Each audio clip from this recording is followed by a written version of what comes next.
Assalamualaikum warahmatullahi wabarakatuh. Perkenalkan, nama saya Dian Brima Saputra. Kali ini saya akan membahas informasi seputar desain grafis secara lengkap dan tuntas. Oke, yang pertama kita akan membahas terkait dengan pengertian desain grafis. Jadi, desain grafis adalah seseorang yang membuat sebuah konsep atau ide desain untuk menyampaikan pesan yang menarik melalui bentuk, gambar, dan tulisan. Desain adalah metode perancangan estetika yang didasari dengan kreativitas, sedangkan grafis adalah ilmu dari perancangan titik maupun garis sehingga akan membentuk sebuah gambar yang dapat memberikan informasi serta berhubungan dengan proses pencetakan. Desain grafis bekerja dengan menggambar, melukis, memotret, atau gambar yang dihasilkan dari komputer. Akan tetapi mereka juga membentuk berbagai tipografi yang dapat kita jumpai di film, buku, majalah, bahkan di layar smartphone. Oke ya. Desainer memilih dan mengatur elemen-elemen seperti tipografi, gambar, dan apa yang disebut dengan ruang putih untuk mengkomposisikan pesan. Nah, terus paham ya. Nah, seni komunikasi visual ini dalam bentuk kalau kita temui itu berupa gambar dan tulisan. Contohnya logo, majalah, billboard, atau baliho ya, kemudian dan lain sebagainya. Semakin perkembangan zaman, desain grafis ini semakin meluas dalam perkembangan media elektronik yang dinamakan dengan desain multimedia yang menggabungkan suara, gambar, dan tulisan seperti iklan web, televisi, game edukasi, dan lain-lain. Pada hakikatnya, desain grafis itu adalah seni menyampaikan pesan atau jadi semakin menarik kemasan pesan itu semakin cepat pesan itu tertangkap oleh kondisi orang lain. Nah, seperti itu. Nah, itu ya, itu terkait dengan pengertian desain grafis, semoga bisa dipahami.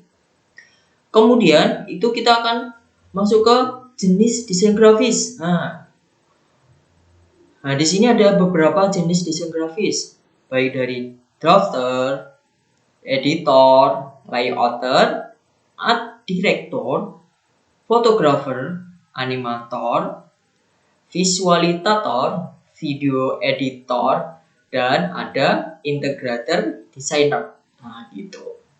Nah, kita akan membahas satu persatu nih. Kita mulai dari yang drafter dulu.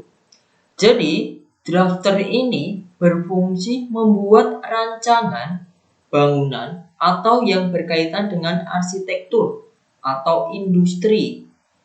Nah, kalau yang di drafter ini itu pasti memerlukan ketelitian yang tinggi.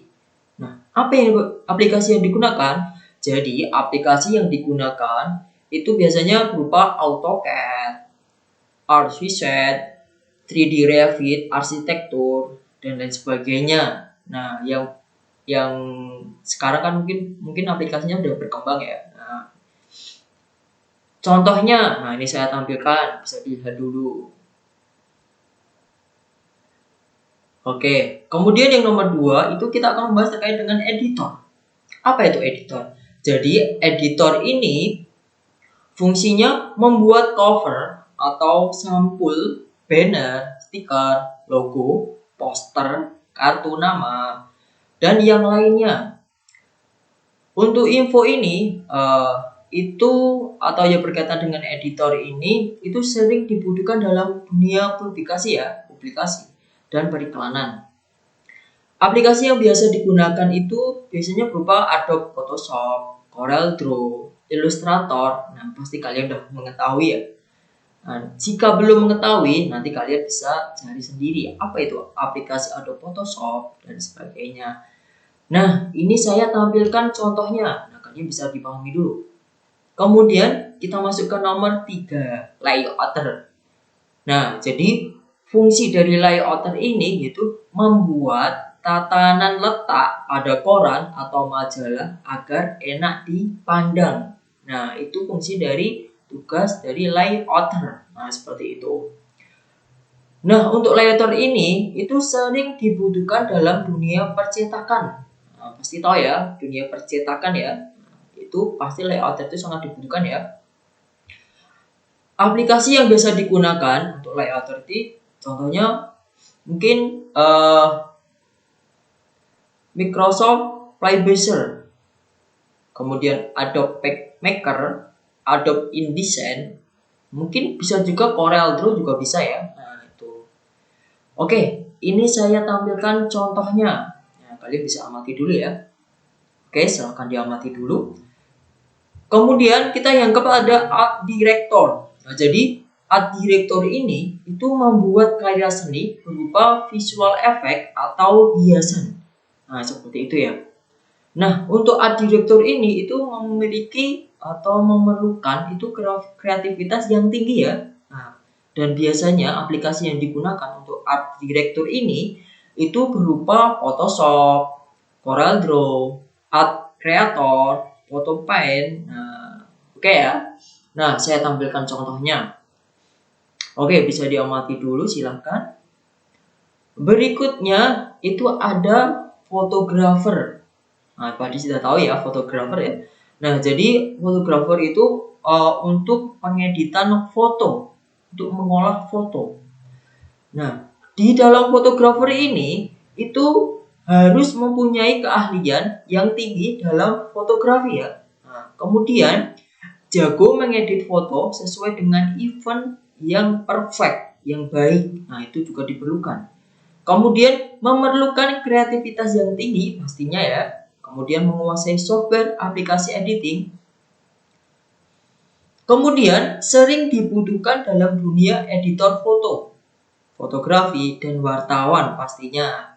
Nah, untuk fotografer ini aplikasi yang biasa digunakan itu berupa Photo Studio, eWorks, dan sebagainya. Nah, saya tampilkan contohnya nih. Kalian bisa mati dulu. Oke. Kemudian kita masuk ke animator. Apa itu animator? Jadi animator ini itu untuk menunjang pekerjaan dalam bidang motion grafis, iklan, dan juga film fantasi. Nah, pasti tahu ya kalau kalian melihat kartun. Nah, itu juga termasuk dari animator. Nah, untuk animator ini itu memerlukan daya tahan yang tinggi. Oke ya. Kemudian memiliki kesabaran yang tinggi juga, memerlukan kreativitas yang tinggi, kemudian memerlukan pengetahuan yang tinggi, kemudian sering dibutuhkan dalam dunia pertelevisian, nah, perfilman, serta advertising, oke, atau periklanan ya. Nah, untuk animator ini, aplikasi yang biasa digunakan itu berupa Adobe Flash, After Effects, 3D Maya, GIF Animator, dan sebagainya. Oke, saya tampilkan contohnya. Nah, ini seperti ini, bisa kalian amati dulu. Oke, lanjut. Kemudian ada visualisator. Nah, jadi kalau visualisator ini itu memberikan suatu gambaran dalam sebuah karya produk yang berbentuk real atau 3D.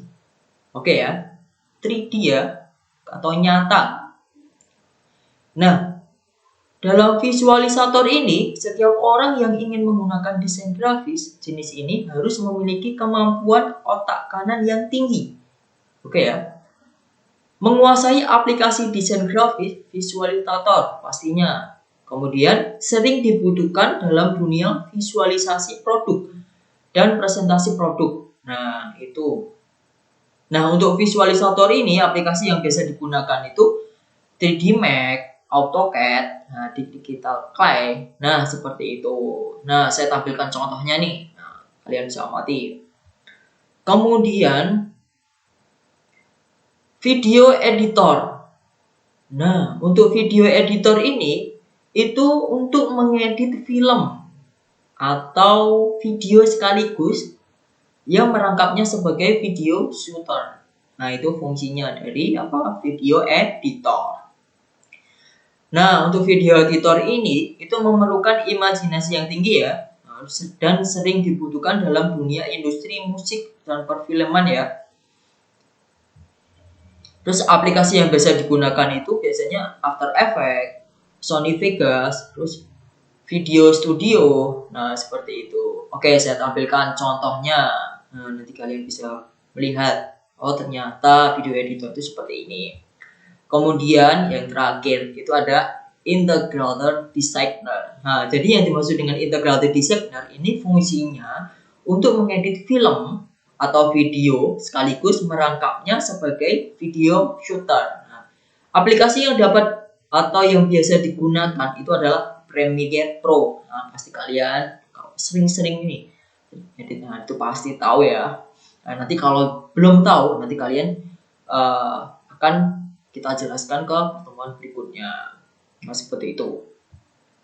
Nah, saya tampilkan contohnya nih. Oke, kalian bisa amati dulu. Nah, itu merupakan apa? Bagian dari jenis desain grafis. Nah, nanti kalian bisa apa? Amati atau pahami satu persatu seperti itu.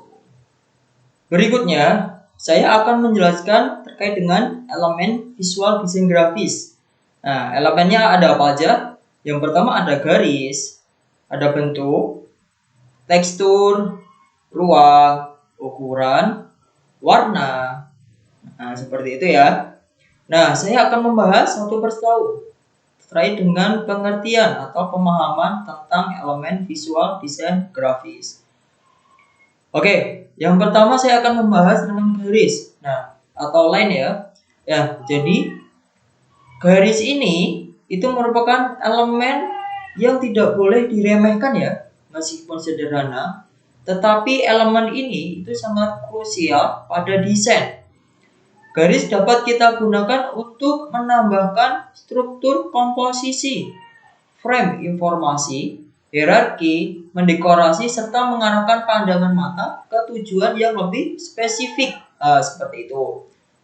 Selain itu, juga bisa kita gunakan untuk mempresentasikan infografis loh. Nah, itu dari apa? Garis. Bentuk garis itu sangat beragam ya, mulai dari garis lurus, lengkung, tebal, tipis, dan solid. Nah, garis sendiri itu adalah sebuah unsur desain yang menghubungkan antara apa? Satu titik dengan titik yang lainnya. Sehingga tergambarlah sebuah garis dengan bentuk lengkung, curve, atau lurus. Jadi, garis itu mampu membuat apa? Keteraturan, mengarahkan pandangan, dan memberikan kesan bergerak, serta memiliki karakter tertentu. Nah, penggunaan garis itu dapat diaplikasikan dalam apa? Pembuatan grafik ataupun bagan. Oke, itu pemahaman terkait dengan apa? Garis. Nah, saya tampilkan contohnya, kalian bisa pahami dan amati. Oke, berikutnya yang kedua, itu kita akan membahas terkait dengan bentuk atau shape. Dalam desain, itu shape mempunyai dua dimensi dan ukuran ya. Jadi ini tinggi dan lebar. Nah, itu apa? Bentuk. Nah, bentuk sendiri adalah seperangkat garis ya, yang ditempatkan berdekatan, memiliki diameter, tinggi dan lebar. Nah, itu pengertian dari bentuk. Nah, jadi bentuk itu merupakan objek dua dimensi. Nah, berdasarkan sifatnya, bentuk dapat dikategorikan menjadi tiga ya, yaitu huruf, simbol, dan bentuk nyata atau form. Oke. Selain itu, hal ini dapat digunakan sebagai apa? Perantara sebuah ide. Nah, kemudian kalau dalam desain, kalau form ya atau bentuk nyata tadi ya. Nah, jadi ini mempunyai tiga dimensi ya dan ukuran. Saya ulangi lagi, jadi form itu mempunyai tiga dimensi dan ukuran. Tapi kalau bentuk itu mempunyai apa? Tinggi dan lebar atau dua dimensi. Oke ya. Nah, kalau form tadi apa? Mempunyai tiga dimensi dan ukuran. Yang ini tinggi, lebar, dan kedalaman. Oke, saya tampilkan contohnya, kalian bisa pahami. Oke. Berikutnya yang ketiga itu ada apa? Tekstur. Jadi tekstur ini merupakan sebuah visualisasi dari permukaan yang dapat dinilai dengan cara dilihat atau diraba. Nah, pada prakteknya, tekstur sering dikategorikan sebagai corak dari suatu permukaan benda. Oke ya, jadi tekstur ini sering dikategorikan sebagai corak dari suatu permukaan benda. Nah, tekstur ini dapat menambah dimensi dan kekayaan sebuah layout, menegaskan atau membawa ke dalam sebuah rasa atau emosi tertentu. Nah, itu dari apa? Tekstur. Nah, ini saya tampilkan contohnya. Kalian bisa lihat. Kemudian ada ruang. Jadi, ruang ini adalah jarak yang memisahkan antar sesuatu ya. Biasanya digunakan memisahkan atau menyatukan elemen-elemen layout ya. Nah, ruang juga berfungsi sebagai tempat istirahat bagi mata untuk fisiknya. Nah, pengidentifikasian ruang ini digolongkan menjadi berapa? Menjadi dua unsur ya, yaitu objek atau figur dan latar background. Nah, seperti itu. Nah, kalian harus paham ini, penting. Nah, ini saya tampilkan contohnya ya dalam permainan ruang ya. Kemudian yang kelima itu ada apa? Ada ukuran ya. Nah, jadi ukuran itu seberapa kecil atau seberapa besar sesuatu hal. Perbandingan ukuran satu bentuk terhadap bentuk lainnya, nah itu dinamakan apa? Ukuran. Baik itu besar ataupun kecil. Dengan menggunakan elemen ini, nanti kamu dapat menciptakan kontras dan penekanan pada objek desain ya. Sehingga orang akan tahu sisi menarik atau menonjol dari desain itu dan melihatnya terlebih dahulu. Oke, seperti itu. Nah, ini saya tampilkan contohnya. Semoga bisa dipahami. Kemudian yang keenam itu ada warna ya. Nah, jadi warna ini bisa berarti pantulan tertentu dari cahaya yang dipengaruhi oleh pigmen yang terdapat di permukaan benda. Misalnya nih, pencampuran pigmen magenta. Nah, itu dengan dengan proporsi yang tepat dan dengan disinari cahaya putih yang sempurna, itu akan menghasilkan sensasi mirip warna merah. Nah, jika penasaran, kalian nanti bisa praktekkan sendiri di rumah. Nah, seperti itu. Atau di sekolahan ya. Nah, di dalam ilmu warna, hitam dianggap sebagai apa? Ketidakhadiran seluruh jenis gelombang warna. Nah, sementara putih dianggap sebagai representasi kehadiran seluruh gelombang warna dengan proporsi seimbang ya. Nah, seperti itu ya. Nah, kalian harus tahu itu. Secara ilmiah, keduanya ini bukanlah warna. Meskipun bisa dihadirkan dalam bentuk pigmen. Jadi, warna itu merupakan apa? Media yang paling akhir dalam komunikasi simbolik. Nah, yang terpenting, nyatanya warna ini dibagi ke dalam dua section ya. Warna yang timbul karena sinar itu dinamakan apa? RGB. Oke ya. Dan warna yang dibuat dalam unsur tinta atau cat itu dinamakan apa? CMYK. Nah, dengan warna, si desainer ini dapat menampilkan identitas, menyampaikan pesan atau menarik perhatian, serta menegaskan sesuatu. Nah, seperti itu. Agar tidak salah dalam menginterpretasi suatu maksud dalam desain, kamu pastinya ya, seperti itu. Jadi warna itu sangat penting ya, agar apa ya, kamu paham atau kamu ingin memasukkan atau memunculkan dalam suatu desain, kamu harus mengetahui apa makna warna. Oke, saya tampilkan contohnya ya. Nah, ini contoh warna dari color wheel and color spectrum. Nah, kalian bisa lihat dan pahami. Kemudian, kalau warna primer, sekunder, tersier, warm, full color, warna monokromatik, analogus, kemudian ada warna complementary, 3D. Nah, kalian bisa pahami sendiri, melihat. Atau warna itu dibagi menjadi berapa dan bermacam-macam. Nah, kalian harus tahu. Oke, itu penjelasan terkait dengan elemen visual desain grafis. Semoga bisa dipahami. Berikutnya, saya akan membahas terkait dengan prinsip desain grafis. Nah, jadi prinsip desain grafis itu ada berapa ya? Ada beberapa. Nah, kalian bisa lihat. Nah, kita akan membahas terkait dengan keseimbangan atau balance dulu ya. Nah, jadi yang kalian perlu ketahui, dalam sebuah desain setiap elemennya itu memiliki bobot ya, memiliki bobot. Dalam hal ini, bobot yang dimaksud bisa berupa warna, bentuk, ukuran, serta tekstur.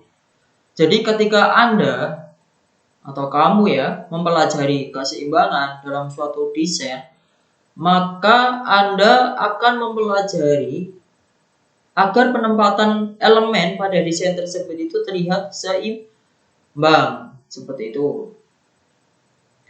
Penempatan elemen pada sebuah desain itu harus dilakukan dengan pertimbangan yang matang ya. Ingat ya, yang matang. Hindari penempatan elemen yang terhambur secara sembarangan atau penempatan elemen yang hanya berkumpul pada satu titik saja.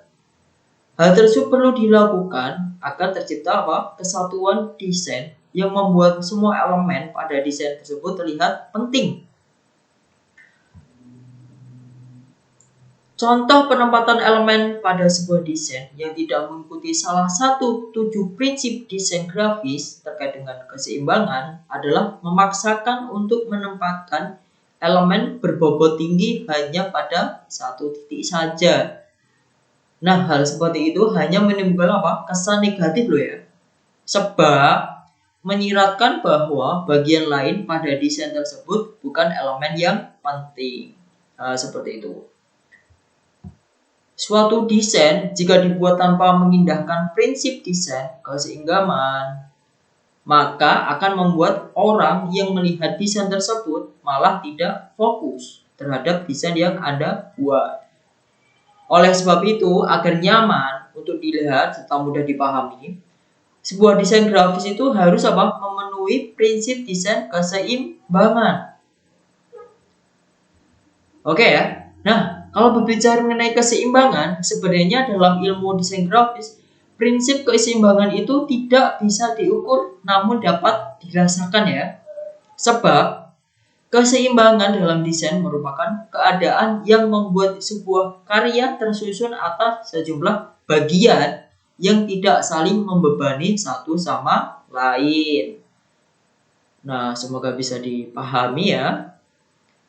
Nah, prinsip keseimbangan dalam desain grafis itu ternyata terdiri dari 2 pendekatan dasar ya.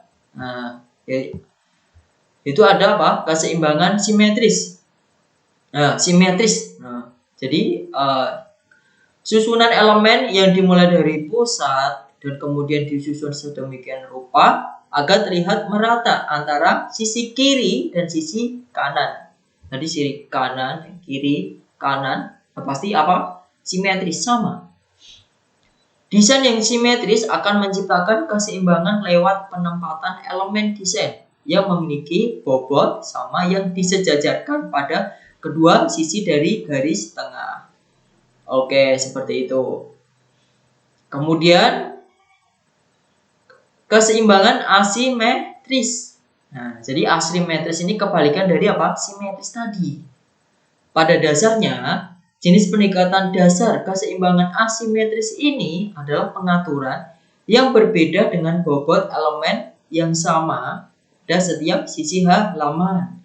Sementara itu, untuk unsur penyeimbangnya ada beberapa unsur yang digunakan, yaitu warna, ukuran, bentuk, dan teksturnya. Nah, itu. Jadi, contoh seperti penggunaan bobot elemen secara berlawanan dalam sebuah desain, namun dengan cara mengkontraskan antara satu elemen berbobot besar dengan sejumlah elemen yang bobotnya lebih kecil, sehingga walaupun komposisinya tidak merata, namun masih terlihat keseimbangan dalam sebuah desain tersebut. Oke ya, nah jadi kalau kita simpulkan nih ya, jadi desain grafis yang menggunakan pendekatan dasar dari prinsip desain keseimbangan, simetris, memang lebih menyenangkan, walaupun penggunaan yang terlalu sering akan membuat desain menjadi terlihat membosankan dan monoton pastinya ya. Sedangkan kalau yang asimetris, nah, ini lebih berani walaupun memang diperlukan kehati-hatian yang ekstra untuk membuatnya terlihat memiliki keseimbangan. Nah, jadi pintar-pintar kalian ya dalam menerapkan desain baik itu asimetris maupun yang simetris. Oke, selamat mencoba. Oke, saya tampilkan contohnya ya. Nah, nanti kalian bisa pahami. Kemudian kita akan membahas terkait dengan penekanan atau impatience. Nah, jadi kalau penekanan ini itu mengacu pada adanya pemberian fokus untuk satu bagian tertentu dalam sebuah desain ya. Misalnya saja, jika kamu membuat sebuah poster untuk sebuah acara seminar, maka kamu perlu terlebih dahulu menyusun beberapa bagian dalam bentuk pertanyaan. Contohnya seperti ini ya. Oke, informasi apa yang pertama kali diperlukan untuk diketahui orang yang melihat poster? Mungkin yang pertama ya, kalau contoh dari saya, apakah pembicara dalam seminar tersebut? Nah, itu. Yang kedua, tempat berlangsung acaranya di mana? Terus, kemudian berapa harga tiket masuknya? Kemudian, kapan berlangsungnya acara seminar tersebut? Nah, tujuannya ini untuk memudahkan kamu dalam menentukan penekanan dalam sebuah desain poster tersebut. Maka, kamu perlu membuat garis besar mengenai unsur apa yang lebih penting untuk ditonjolkan ya. Selanjutnya, atur informasi tersebut dan komunikasikan pada sebuah layout desain. Nah, jika nama pembicara seminar adalah informasi yang menurut kamu paling penting dalam sebuah desain poster yang kamu buat tersebut, maka letakkan informasi tersebut di bagian tengah poster agar menjadikannya sebagai elemen yang bobotnya paling besar pada poster tersebut. Selain itu ya, tentunya kamu juga perlu menggunakan kombinasi warna sehingga informasi paling penting tersebut akan lebih terlihat menonjol. Seperti itu. Nah, mesti cukup paham ya. Semoga bisa dipahami. Oke, saya tampilkan contohnya ya. Kemudian kita akan membahas terkait dengan hierarki. Hierarki ya. Jika Anda memiliki beberapa unsur yang akan dimasukkan dalam desain Anda atau kamu ya, maka penekanan bisa diberikan melalui jenis penekanan hierarki. Nah, contohnya apa? Contohnya seperti penulisan pesan utama yang ditulis dengan font dengan warna berbeda atau font yang ditebalkan. Selain itu, kamu juga bisa menulis pesan utama dalam desain poster dengan cara menempatkan di bagian atas poster, ataupun kamu juga bisa menggunakan bingkai khusus. Nah, untuk cara penekanan ini akan membuat mata orang yang melihat desain poster tersebut akan langsung tertuju ke bagian pesan utama yang telah diberikan dari salah satu 7 prinsip desain, yaitu penekanan jenis hierarki. Oke, semoga bisa dipahami. Berikutnya, kita akan membahas skala dan proporsi ya. Nah, selain penekanan ya, itu ada penggunaan skala dan proporsi ya. Contohnya seperti dengan cara meletakkan dua elemen yang bobotnya saling berlawanan besar kecil nih di halaman desain. Nah, bisa membayangkan ya. Nah, selain itu mempelajari tentang ketiga jenis dari salah satu 7 prinsip desain grafis mengenai penekanan, kamu sebaiknya juga perlu mempelajari cara mengkombinasikan ya pilihan warna sehingga kamu bisa lebih memfokuskan pada elemen paling penting dalam sebuah desain. Oke nih, misalnya atau contohnya seperti kamu bisa memberikan warna putih pada tulisan pesan yang berisi nama pembicara seminar, tempat dan waktu seminar, harga tiket untuk mengikuti seminar tersebut. Sementara kamu bisa memberikan warna latar belakang desain poster yang kamu buat tadi dengan warna merah yang tentunya akan membuat desain poster tersebut terlihat kontras. Nah, seperti itu. Nah, jadi skala dan proporsinya dan penekannya itu harus diatur dan saling berkaitan ya. Kemudian saya akan bahas terkait dengan kontras. Jadi kontras ini itu menempatkan dua unsur desain yang saling bertentangan antara yang satu dengan yang lainnya. Contohnya seperti gelap terang, hitam dan putih. Nah, seperti itu. Menggunakan penekanan dalam bentuk kontras akan membuat kamu bisa lebih mudah dalam pengaturan pesan yang terkandung dalam desain sebuah poster ya. Agar lebih mudah ditangkap pesannya oleh orang yang melihatnya. Nah, penggunaan kontras ini akan memudahkan kamu untuk mengarahkan orang yang melihat sebuah desain untuk langsung tertuju arah pandangannya ke bagian yang paling penting pada desain tersebut. Nah, seperti itu. Oke. Kemudian prinsip yang berikutnya itu ada apa? Ada pengulangan, repetition, dan ritme. Pasti udah tahu ya. Pengulangan berarti mengulang. Nah, jadi yang dimaksud dengan pengulangan di sini itu apa? Tujuannya untuk memperkuat tampilan keseluruhan dari sebuah desain poster.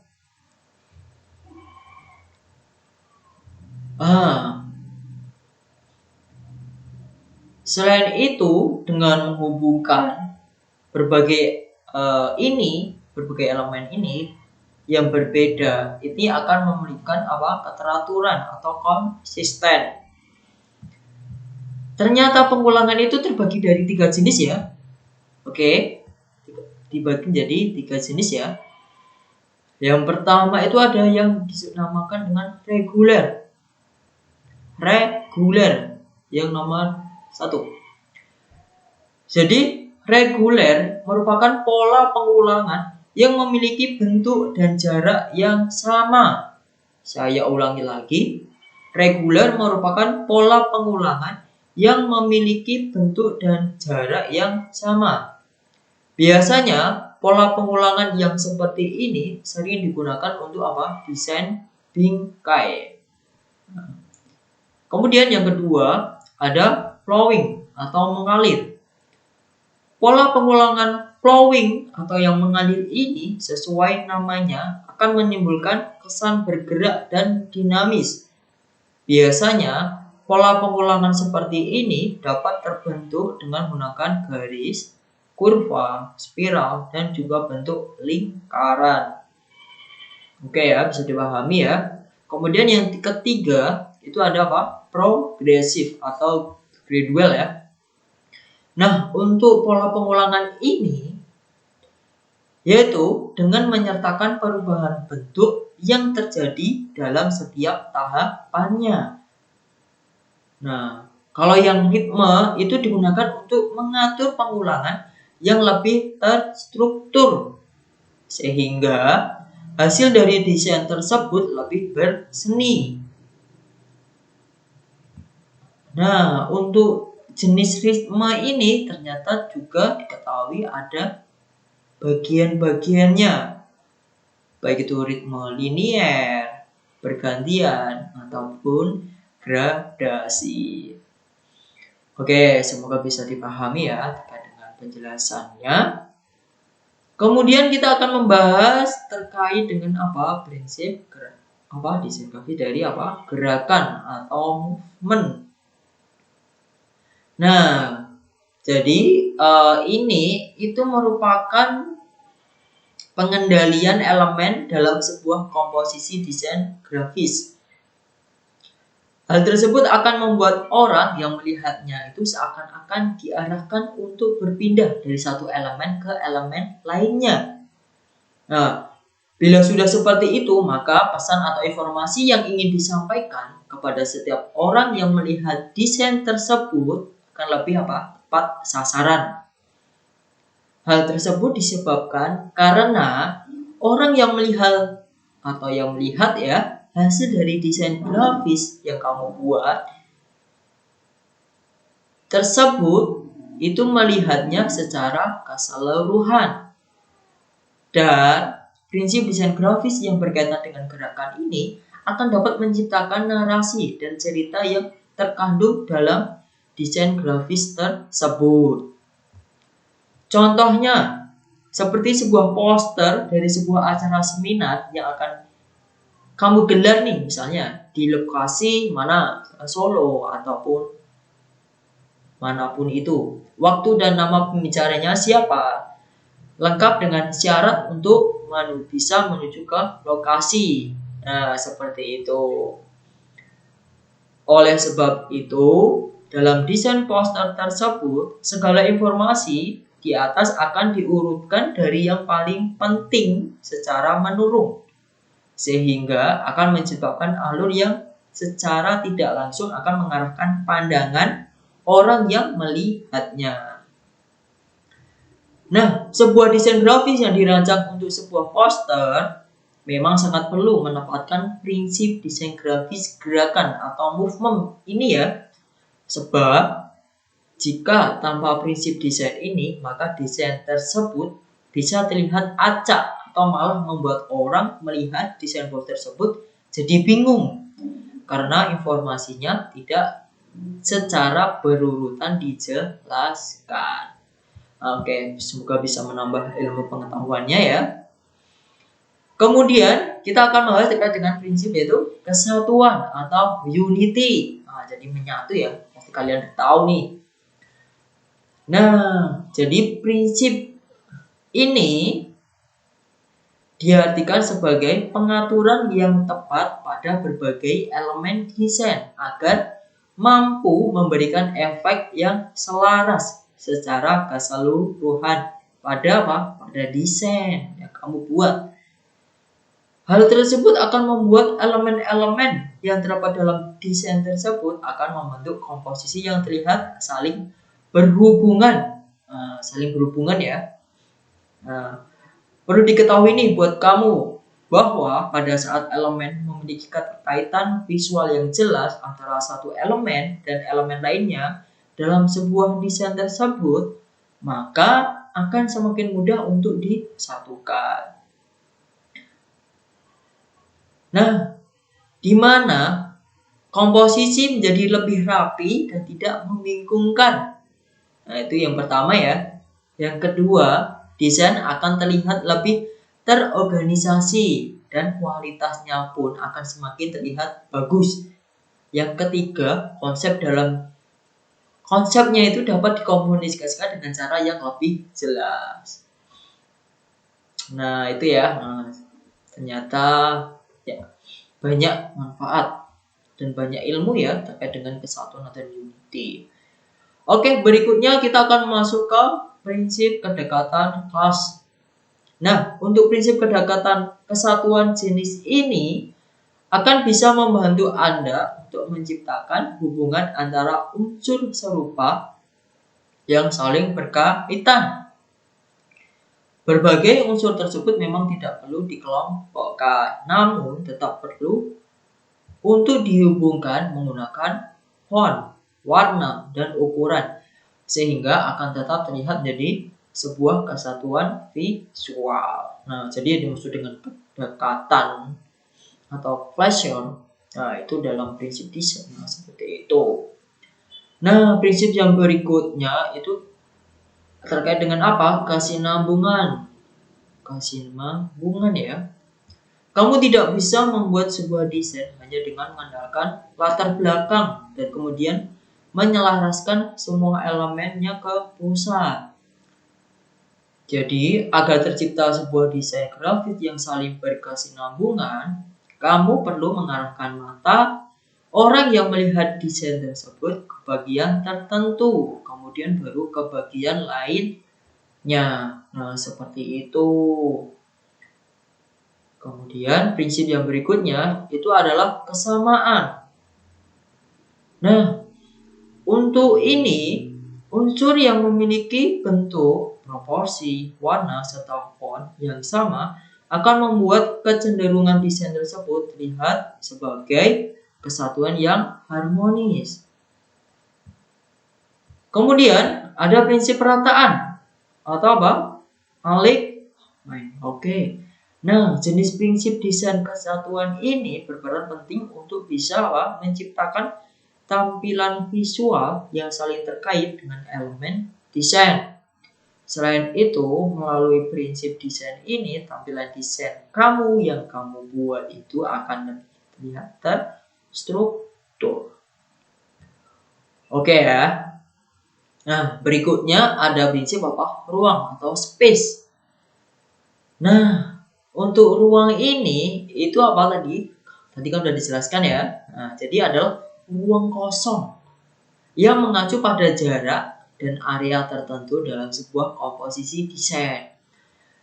Nah, ternyata ruang kosong ini terbagi jadi 4 ya. Ada ruang negatif atau negative space, terus ada ruang positif atau positive space, ruang 3D, ruang dimensi.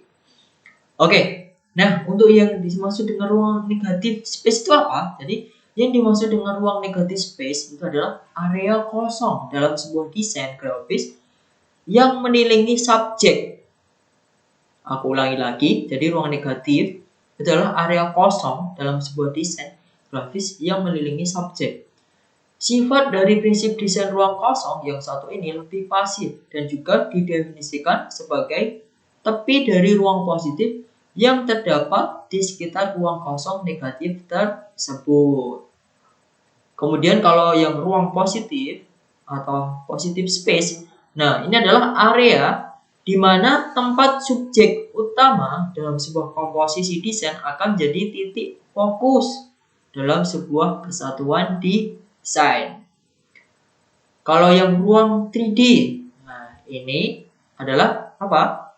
Area di mana tempat subjek tersebut sudah diberi dengan sentuhan kedalaman. Sentuhan yang dimaksud itu dapat berupa apa? Warna terang, kegelap, atau kamu juga bisa memberikan arsiran untuk menunjukkan adanya ruang kosong 3 dimensi dalam desain tersebut. Kemudian ada ruang apa? Dimensi. 2 dimensi ya. Nah, apa itu? Jadi area di mana bentuk visual dalam desain tersebut terlihat dengan datar dan tidak memiliki kedalaman seperti yang ditampilkan oleh desain ruang kosong 3 dimensi. Orang yang melihat desain seperti itu akan langsung berasumsi bahwa desain tersebut hanya memiliki panjang dan lebar. Oke, nah kalian bisa lihat ya, dan bisa pahami, dan nanti kalian bisa praktekkan dalam pembuatan desain. Berikutnya, saya akan membahas terkait dengan keterampilan desain grafis. Yang pertama, nah Jadi, keterampilan yang dibutuhkan dalam dunia desain grafis itu adalah yang pertama adalah seni visual.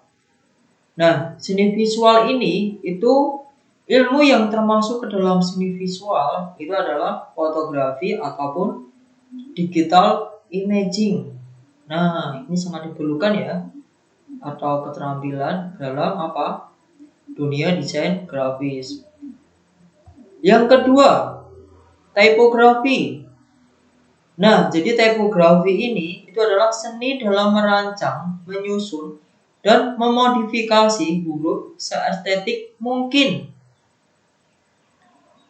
Untuk membuat typography pun ada beberapa peraturan tertentu, di antaranya adalah ukuran huruf, jenis huruf, tracking, atau jarak antar huruf secara umum ya, kerning atau jarak dua huruf yang lebih spesifik, dan leading yaitu apa? Jarak antar baris. Kemudian yang ketiga yaitu adalah tata letak. Nah, seni dalam menyusun konten atau elemen yang terdapat di dalam sebuah halaman dengan tujuan untuk memberikan kenyamanan kepada pembaca. Nah, untuk keterampilan tata letak ini biasanya digunakan dalam dunia percetakan seperti majalah, buku, koran, tabloid, ataupun yang lainnya. Nah, kemudian desain interaksi. Nah, ini yang keempat yaitu desain interaksi. Nah, sejak perkembangannya dalam dunia teknologi informasi, para desainer grafis itu mulai merancang tampilan dari perangkat lunak, antarmuka, penggunaan grafis, atau APG ya. Kalau Inggrisnya adalah Graphical User Interface, GUI, serta tampilan dari halaman web. Nah, jadi desain grafis tersebut, desainer grafis ya, itu bekerja sama dengan para pengembang situs web atau pengembangan software dalam merancang tampilan. Tujuannya apa? Untuk meningkatkan kenyamanan user ketika mengenakan perangkat lunak atau ketika mengunjungi situs dalam web. Nah, itu keterampilan sangat diperlukan juga ya. Selain dari seni visual, typografi, tata letak, ataupun desain interaksi. Kemudian yang kelima, yaitu terkait dengan pewarnaan. Nah, seorang desainer itu harus dapat mengaplikasikan warna dengan tepat sehingga akan membuat suatu karya yang enak untuk dipandang. Nah, itu keterampilannya harus diberikan ya. Kemudian yang keenam ada penguasaan software. Nah, untuk menunjang kegiatan desain ini supaya lebih mudah. Nah, itu penggunaan software juga sangat penting ya. Kemudian yang ketujuh itu ada sketsa. Nah, seorang desainer harus dapat membuat suatu sketsa atau rancangan mengenai karya yang akan diciptakan secara baik dan benar. Nah, itu keterampilan juga harus diperlukan ya. Kemudian dalam desain yang ke-8 itu desain interaksi. Ini mendesain produk interaktif dengan tujuan untuk membantu manusia dalam berkomunikasi sekaligus berinteraksi dalam kehidupan dan juga pekerjaan sehari-hari gitu. Terus yang ke-9 ada nirmana. Jadi nirmana ini adalah cara penyusunan elemen-elemen visual seperti titik, garis, warna, ruang, serta tekstur sehingga akan menjadi satu kesatuan yang harmonis. Nah, kurang lebih ada 9 ya keterampilan yang harus dibutuhkan dalam dunia desain grafis. Nah, jika kamu belum memahami atau mungkin masih kurang keterampilan tersebut, mungkin kamu bisa menambah soft skill kamu ya untuk menghasilkan atau dalam berkarya desain grafis yang nantinya hasilnya akan lebih maksimal. Dan kemudian batasan media dalam desain grafis pada awalnya itu zaman dahulu itu desain grafis hanya diterapkan pada media statis seperti buku, majalah, dan brosur. Namun seiring berkembangnya teknologi, desain grafis juga telah diterapkan dalam dunia elektronik dan disebut sebagai desain interaktif atau desain multimedia. Sehingga batasan dimensi pun sudah berubah mengikuti perkembangan pemikiran mengenai desain. Nah, desain grafis dapat diterapkan jadi satu desain lingkungan yang mencakup pengolahan ruang. Nah, seperti itu. Kemudian saya akan membahas terkait dengan apa? Aplikasi dalam dunia desain. Yang pertama, itu ada apa? Ada desain grafis. Yang kedua ada web design, yang ketiga ada audio visual, dan yang keempat ada rendering 3 dimensi. Nah, gitu. Oke, untuk desain grafis, yang pertama dulu kita bahas aplikasinya apa aja atau perangkat lunaknya yang biasa digunakan, yaitu ada Adobe Photoshop. Oke, ada Adobe Image Ready, ada Airbrush, ada CorelDRAW, ada Infinitive Design, ada Afterlight, PixArt, GIMP, Adobe InDesign, Adobe Photoshop Express, Adobe Photoshop Mix, Adobe Photoshop Fix, Design Graphic, Desktop, Publishing, Adobe Photoshop Lightroom, tahu ya, Canva, Adobe PageMaker, Adobe Illustrator Draw, Designer, AutoCAD, Macromedia Freehand, Snapseed, 3DC.io atau mungkin 3D modeling ya, Paint Tool, Adobe Illustrator atau Inkscape. Nah, itu aplikasi yang bisa digunakan ya dalam desain grafis. Dan sekarang perkembangan zaman udah banyak aplikasi-aplikasi yang baru. Nah, nanti kalian bisa mencarinya. Kalau yang web design itu aplikasinya yang bisa digunakan itu seperti Adobe Dreamweaver, Web Builder Visual, Notepad ya, Adobe Photoshop, CoffeeCap HTML Editor, Microsoft Frontpage, WordPress, Backbreeze, kemudian ada Bluespace Editor, ada Composite, ada Macromedia Firebox. Nah, seperti itu yang biasa digunakan dalam web design. Kalau yang audio visual apa? Perangkat lunaknya atau contohnya adalah Adobe Flash atau yang sebelumnya itu bernama apa? Macromedia Flash ya.